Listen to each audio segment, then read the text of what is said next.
On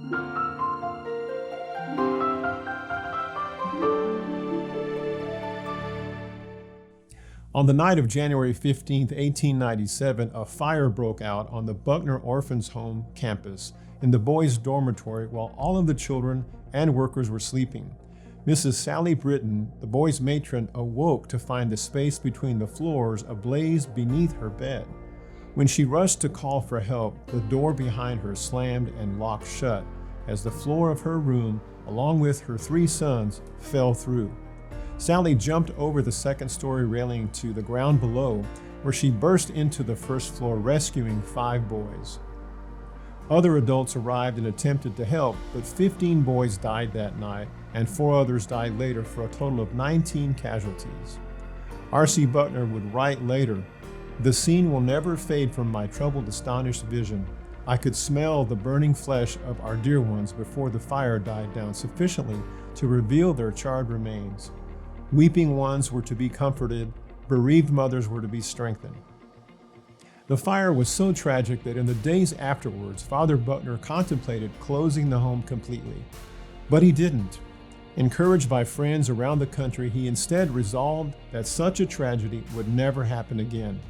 He went to work, determined to rebuild not only the boys' dorm, but the entire campus, replacing the wooden buildings with brick ones.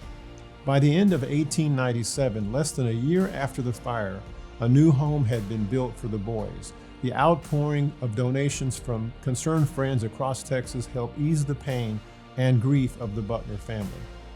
That fire, 125 years ago this month, remains the greatest crisis in Buckner's 143-year history. Today we face a crisis of global proportions. An aggressive surge of COVID-19 is sending record numbers of people to hospitals around the world.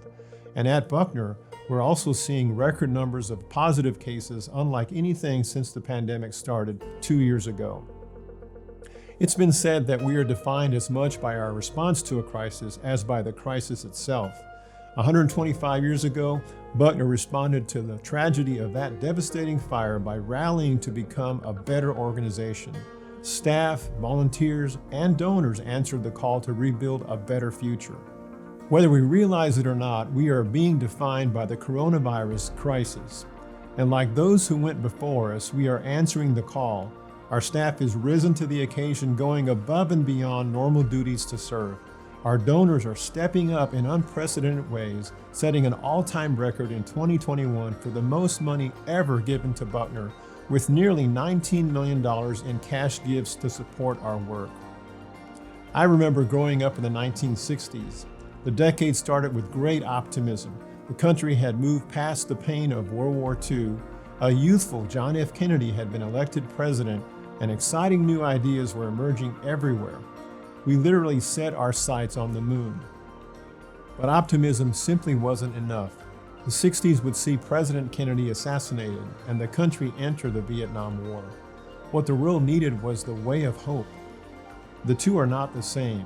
Optimism is based on the circumstances of the moment, but hope is rooted in God's faithfulness, regardless of the situation.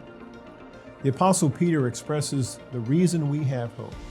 Praise be to God and the Father of our Lord Jesus Christ. In His great mercy, He's given us new birth into a living hope through the resurrection of Jesus Christ from the dead. Jesus gives us new birth into a living hope. That's why 125 years ago, this ministry rose from the ashes of a tragic fire. And it's why now, in 2022, we are confident that even this pandemic will not overwhelm us. Our hope for this new year and for years to come is in Jesus Christ.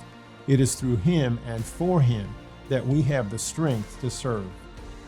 God bless you as we serve together in the new year.